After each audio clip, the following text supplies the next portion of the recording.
Bapak Ibu, saudara-saudari yang terkasih, salam jumpa dan salam sehat bagi kita semua. Semoga Bapak Ibu senantiasa merasakan kedamaian dan sukacita. Amin. Amin. Baik Bapak Ibu, saudara-saudari, pada kesempatan ini saya mau mengajak kita semua untuk bermenung tentang Injil yang akan kita ambil dari Yohanes bab 17 ayat 11b sampai dengan ayat 19.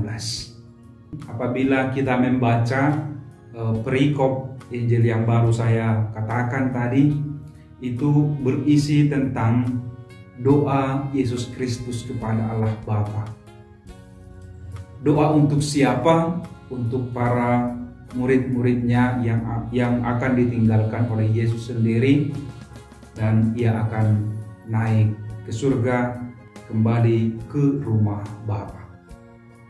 Apabila kita melihat juga substansi atau isi dari doa Yesus Kristus, itu sungguh luar biasa. Jadi ketika Yesus telah mengetahui bahwa dia akan naik ke surga, dia berdoa kepada Allah Bapa agar Allah Bapa senantiasa memelihara, melindungi, menjaga, dan juga menguduskan para muridnya. Jadi Yesus Kristus walaupun sudah banyak nasihat-nasihat diberikan kepada para muridnya ketika dia masih bersama-sama dengan mereka, namun dalam keheningan batinnya dia juga tetap berdoa kepada Allah Bapa untuk para muridnya, bukan untuk dirinya tetapi untuk para muridnya. Menarik bahwa menurut permenungan saya, ini adalah doa penyerahan atas seluruh manusia yang telah disatukan, digabungkan dengan kawanan domba penggembalaannya selama dia masih berada di dunia ini. Nah, Yesus tidak mengatakan bahwa semua itu adalah atas jasa pribadinya, tidak. Tetapi dia mengatakan, Engkau telah memberikan mereka kepadaku untuk kupelihara selama saya masih berada di dunia ini, dan sekarang saya memohon kepadamu agar Engkau kembali memelihara, melindungi, dan menguduskan mereka di dalam kebenaran.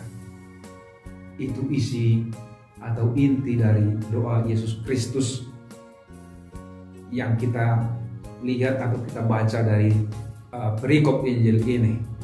Memang di dalam doanya Yesus Kristus tetap juga berbicara kepada Allah Bapa, bagaimana dia hidup bersama dengan para muridnya, bagaimana dia telah menguduskan mereka di dalam namanya, dan kemudian bagaimana mereka juga hidup bersatu, bersekutu, senantiasa bersama-sama dengan Yesus Kristus. Nah, di dalam doanya kepada Allah Bapa bahwa mereka sejak diberikan oleh Allah Bapa kepadanya, tetap dia pelihara, dan satupun tidak ada yang binasa kecuali yang sudah ditentukan untuk itu. Kiranya ini penting untuk kita refleksikan, kecuali mereka atau dia yang ditentukan untuk itu. Untuk apa? Untuk binasa. Maka Yesus mengatakan kepada Allah Bapa dalam doanya bahwa para muridnya ditinggalkannya senantiasa dalam keadaan baik, dan dikembalikannya juga kepada Allah Bapa dengan keadaan baik. Namun dalam doanya Yesus juga mengungkapkan bahwa para muridku ditolak oleh dunia ini atau dikucilkan oleh dunia ini, itu karena mereka memang bukan dari dunia ini, sama seperti saya sendiri. Maksudnya Yesus adalah tidak dari dunia ini, demikian juga mereka yang telah dipersatukan di dalam nama Yesus juga menjadi tidak dari dunia ini, tetapi dari Allah Bapa. Maka dengan demikian, siapa yang telah bersatu digabungkan dalam domba penggembalaan Yesus Kristus, mereka bukanlah anak-anak dunia ini, tetapi anak-anak surgawi, putra-putri Allah Bapa yang menjadi putra-putri terang dan kebenaran di dalam realitas hidupnya. Idealnya demikian. Mari kita, Bapak Ibu, Saudara-saudari, merefleksikan atau merenungkan kisah Injil ini bagi diri kita sendiri. Menurut Anda semua, apakah doa Yesus ini dikabulkan oleh Allah Bapa? Ini pertanyaan refleksi yang sangat mendalam bagi saya. Karena Yesus juga ternyata berdoa, dan saya juga berdoa. Saya berdoa kepada Yesus, kepada Allah Tritunggal, dan Yesus sendiri berdoa kepada Allah Bapa. Menurut Anda semua, apakah doa Yesus ini terkabul? Menurut saya, iya, terkabul. Di dalam diri para rasul, di dalam diri para jemaat atau gereja perdana, dan di dalam diri para kudus yang sudah disatukan dengan kerubim dan serafim di dalam kerajaan Allah Bapa. Nah, doa Yesus ini tentu menjadi aktual bagi kita di zaman ini, pada saat ini, di mana kita juga boleh atau diajak untuk bermenung, apakah doa Yesus ini terkabul di dalam diri saya atau tidak. Artinya kita masing-masing yang tahu, kita masing-masing boleh bercermin, apakah memang saya ini sudah masuk dalam kategori murid Kristus yang senantiasa merasa di dalam perlindungan pemeliharaan Allah Bapa atau tidak. Orang-orang yang beriman pasti mengatakan iya.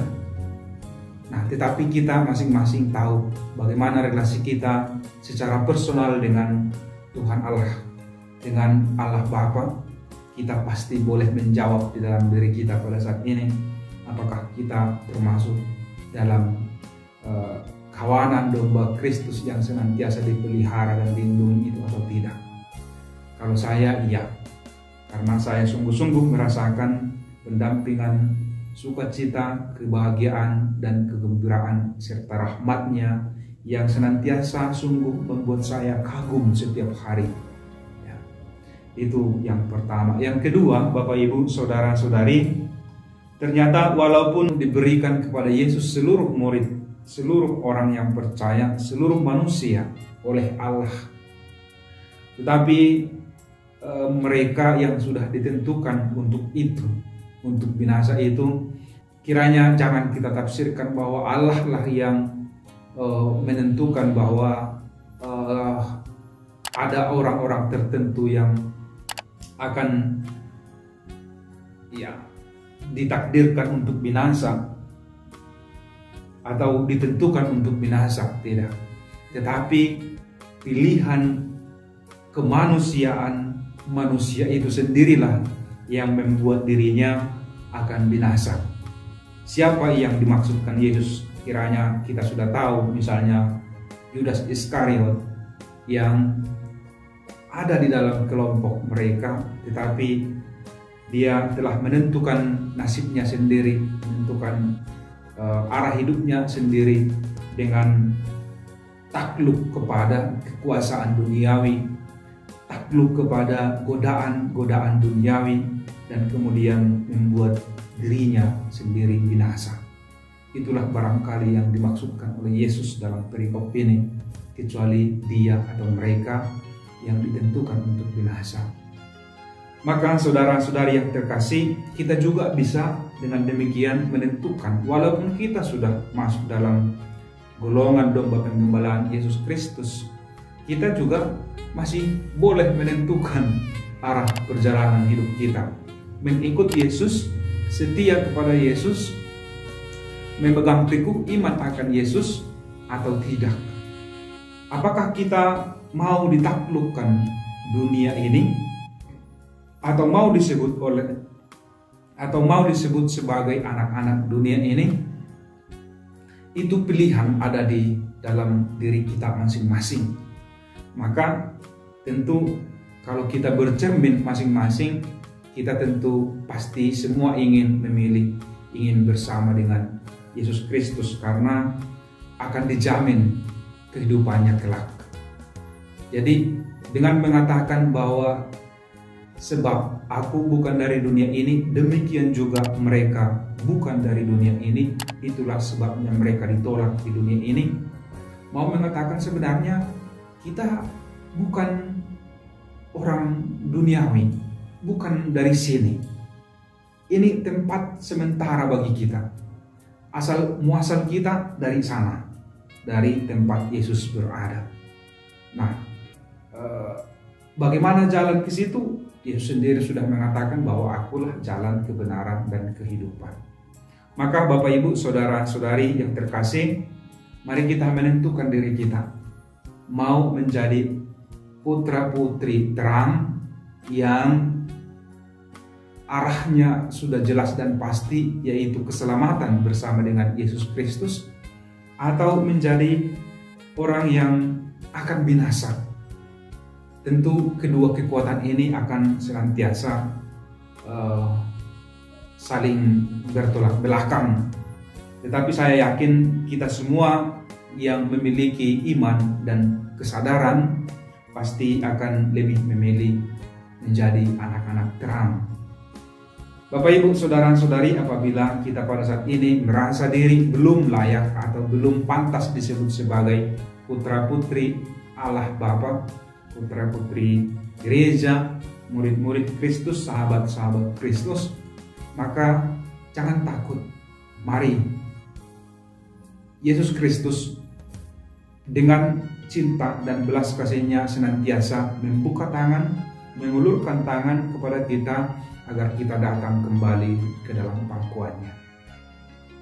Mari Bapak Ibu, saudara-saudari yang terkasih, kita menyadarkan diri, merefleksikan diri, bercermin agar kita semakin hari semakin baik dan semakin layak di hadapan Allah Bapa, oleh karena relasi kita yang semakin intim dengan Allah Bapa, Allah Putra, dan Allah Roh Kudus. Tuhan memberkati Bapak Ibu, saudara-saudari, dalam nama Bapa dan Putra dan Roh Kudus.